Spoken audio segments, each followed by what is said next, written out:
Je vous donne un commandement nouveau, dit le Seigneur. Aimez-vous les uns les autres, comme je vous ai aimé. Alléluia. Évangile de Jésus-Christ selon saint Matthieu. En ce temps-là, Jésus disait à ses disciples cette parabole. Un homme qui partait en voyage appela ses serviteurs et leur confia ses biens. À l'un il remit une somme de 5 talents, à un autre 2 talents, au troisième un seul talent, à chacun selon ses capacités. Puis il partit. Aussitôt, celui qui avait reçu les 5 talents s'en alla pour les faire valoir, et en gagna 5 autres. De même, celui qui avait reçu 2 talents en gagna 2 autres. Mais celui qui n'en avait reçu qu'un alla creuser la terre et cacha l'argent de son maître. Longtemps après, le maître de ses serviteurs revint, et il leur demanda des comptes. Celui qui avait reçu 5 talents s'approcha, présenta 5 autres talents, et dit : « Seigneur, tu m'as confié 5 talents. Voilà, j'en ai gagné 5 autres. » Son maître lui déclara : « Très bien, serviteur bon et fidèle, tu as été fidèle pour peu de choses. Je t'en confierai beaucoup.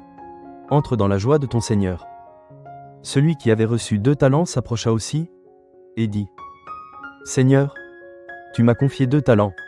Voilà, j'en ai gagné 2 autres. » Son maître lui déclara : « Très bien, serviteur bon et fidèle, tu as été fidèle pour peu de choses. Je t'en confierai beaucoup.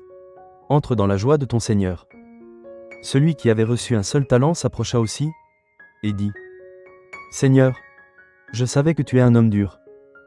Tu moissonnes là où tu n'as pas semé, tu ramasses là où tu n'as pas répandu le grain. J'ai eu peur, et je suis allé cacher ton talent dans la terre. Le voici, tu as ce qui t'appartient. » Son maître lui répliqua : « Serviteur mauvais et paresseux, tu savais que je moissonne là où je n'ai pas semé, que je ramasse le grain là où je ne l'ai pas répandu. Alors, il fallait placer mon argent à la banque. Et, à mon retour, je l'aurais retrouvé avec les intérêts. Enlevez-lui donc son talent, et donnez-le à celui qui en a 10. Car à celui qui a, on donnera encore, et il sera dans l'abondance. Mais celui qui n'a rien, se verra enlever même ce qu'il a. Quant à ce serviteur bon à rien, jetez-le dans les ténèbres extérieures. Là, il y aura des pleurs et des grincements de dents. » Acclamons la parole de Dieu. Nous rendons grâce à Dieu.